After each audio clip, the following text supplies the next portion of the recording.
সবাই, আজ আপনাদেরকে দেখাই চন্দননগরের আর একটা উল্লেখযোগ্য স্থাপত্য কানাইলাল বিদ্যা মন্দির।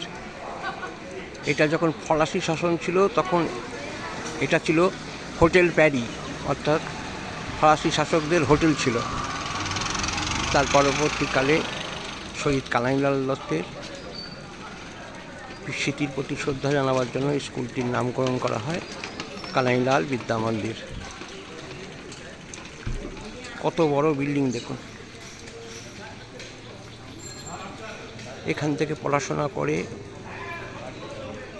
বহু ছাত্র তারা দেশে বিদেশে উচ্চ পদে বহাল হয়েছে, প্রতিষ্ঠিত হয়েছে।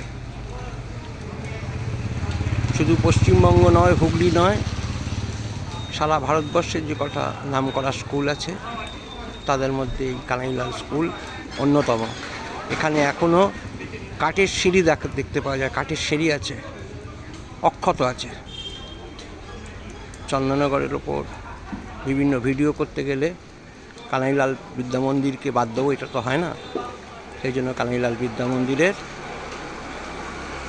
এই ভিডিওটা আপনাদের সামনে আনলাম। কেমন লাগলো ভিডিওটা একবার দেখাবেন কমেন্টে। ভালো থাকবেন, নমস্কার।